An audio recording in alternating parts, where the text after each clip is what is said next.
वक्फ amendment act जब कानून बनकर हमारे पास आया तो हर तरफ से हिंदुस्तान के हर इलाके से इसका विरोध हुआ। इस कानून को वापस लेने के लिए लोग सड़कों पर निकल आए, एहतजाज हुए और कई जगह मुसलमानों को जानी माली नुकसानात का सामना भी करना पड़ा। उसके बाद ये मामला कोर्ट में गया और कोर्ट ने कुछ दफात पर, कुछ तरमीमात पर रोक लगा दी। हम और आप ये समझ बैठे कि हम जीत गए हैं, हमारी वक्फ की जायदाद महफूज हो गई है। ऐसा हरगिज नहीं है, बल्कि वो तंजीमें, वो सियासी पार्टियां जो हमारी वक्फ की जायदाद पर कब्जा करना चाहती है, उनके पास एक हथियार अभी भी मौजूद है। अगर हमने उसका दिफा नहीं किया, उसका सफाया नहीं किया, तो हमारी जायदाद जो तकरीबन पूरे हिंदुस्तान में 9 लाख से जायद हमारी जायदाद है, जिसकी कीमत हजारों करोड़ रुपए में है, जिसका कुल लगभग 9,40,000 एकड़ पर मुश्तमिल है, इस पूरी जायदाद पर गैरों का कब्जा हो जाएगा। नाजरीन, ये वही खतरा है जिस तरह कुछ दिनों पहले MIM के कौमी तर्जुमान सैयद आसिम वकार ने तवज्जो दिलाई थी। उन्होंने कहा था, ए मुसलमानों होशियार हो जाओ, आगाह हो जाओ, बड़ा खतरा आपकी तरफ आ रहा है। मुसलमान भाइयों, आज मैं आपको एक बहुत बड़े खतरे से आगाह करने के लिए आया हूँ। एक बहुत बड़ी मुसीबत, बहुत बड़ा खतरा हिंदुस्तान के मुसलमानों की तरफ तेजी से बढ़ रहा है।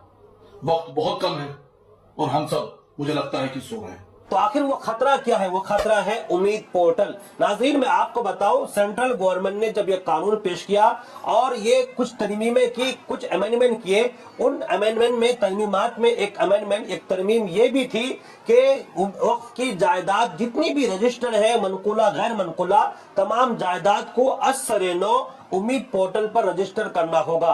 अब सुप्रीम कोर्ट का जो अबूरी फैसला आया है, उस अबूरी फैसले में कुछ मुतनाज़ा दफात को हटाने का सुप्रीम कोर्ट ने ऑर्डर तो दिया है, लेकिन उम्मीद पोर्टल पर असर-ए-नौ वक्फ की तमाम जायदाद को रजिस्टर करने का जो दफा था, जो तरमीम थी, इसको नहीं हटाया है। यानी कि वक्फ की तमाम जायदाद को अब उम्मीद पोर्टल पर दोबारा रजिस्टर करना होगा। मैं आपको बताऊं, जो मिनिस्ट्री ऑफ माइनॉरिटी अफेयर्स के जो मिनिस्टर है जनाब किरण रिजिजू जी, उन्होंने अप्रैल में ही इस पोर्टल को लॉन्च किया था और उस वक्त उन्होंने कहा था कि इस पोर्टल को लॉन्च करने का, जारी करने का हमारा मकसद ये है कि वक्फ की जायदाद कहां है, किसके पास है, किस तरह इस्तेमाल हो रहा है, कितना इनकम हो रहा है, कितना खर्चा हो रहा है। तो ये हवाला देकर उन लोगों ने वक्फ की तमाम जायदाद को उम्मीद पोर्टल पर रजिस्टर करने के लिए कहा था और इसकी आखिरी तारीख आज से 42 दिन बाद 5 दिसंबर को है। अगर 5 दिसंबर से पहले हमने अपनी मस्जिदों को, मदरसों को, कब्रिस्तानों को, ईदगाहों को,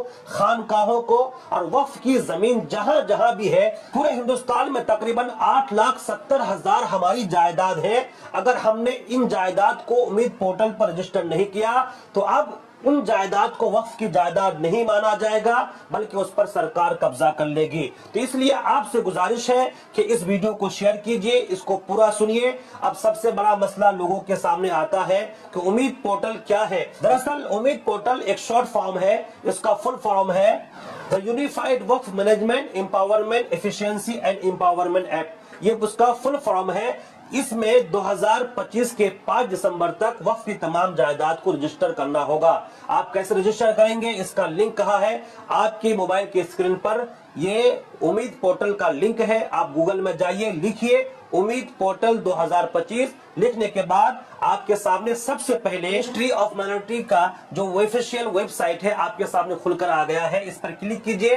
क्लिक करने के बाद जरा ऊपर जाइए, जाने के बाद कोने में आपको दिखाई पड़ेगा उम्मीद पोर्टल 2025। इस पे आप क्लिक कीजिए। उसके बाद आप देखेंगे उम्मीद पोर्टल का जो पूरा पेज है, जिसमें अबाउट का सेक्शन है वगैरह वगैरह, यह पूरा खुलकर सामने आ गया है। इसके आप कोने में जाइए, वहां 2 ऑप्शन मिलेगा, एक है एडमिन लॉगिन, उसके नीचे है रजिस्टर या फिर साइन इन। आप वहां क्लिक कीजिए। वहां क्लिक करने के बाद वहां का आगे का प्रोसेस है, आप स्टेप बाय स्टेप फॉलो कीजिए। जैसा वेबसाइट में कहा गया है उस तरह आप अपनी जो तफसीलात है उसको भरते जाइए। आपकी जायदाद कहाँ है और कितनी है, कितना रकबा है और उसमें कितनी इनकम हुई है, खाता नंबर क्या है, खसरा क्या है, इन तमाम चीजों को पहले आप अपने एक कागज पर लिख लीजिए।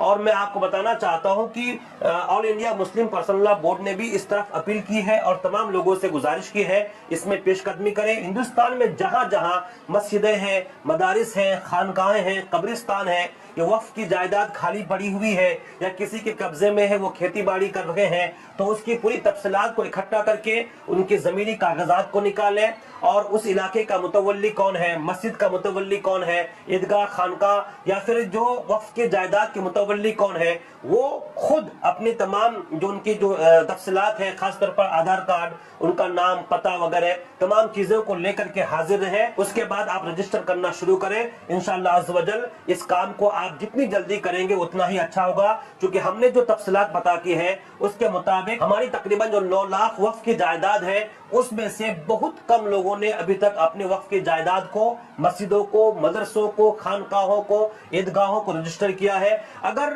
5 दिसंबर से पहले पहले हमने ये काम नहीं किया तो 5 दिसंबर के बाद अब वो काम मुश्किल हो जाएगा। हालांकि मुस्लिम पर्सनल लॉ बोर्ड ने सुप्रीम कोर्ट में ये अर्जी दाखिल की है कि उम्मीद पोर्टल में वक्फ की जायदाद की जो रजिस्ट्रेशन की तारीख है इसमें तोसी कराई जाए। इतने कम वक्त में पूरे हिंदुस्तान की तकरीबन 9 लाख एकड़ 9 लाख जायदाद को रजिस्टर करना मुश्किल है। इस पर भी गौर चल रहा है। बहरहाल इस काम को आप कीजिए, बेदारी पैदा कीजिए, लोगों में बेदारी पैदा कीजिए, इस वीडियो को शेयर कीजिए अगर आप में से। और साथ ही साथ मैं आपको बताना चाहूंगा कि क्या क्या चीजें जरूरत होंगी जब आप अपने वक्फ की जायदाद को, मस्जिदों को, मदरसों को, ईदगाहों को रजिस्टर करने बैठेंगे तो क्या क्या डॉक्यूमेंट्स लगेगा।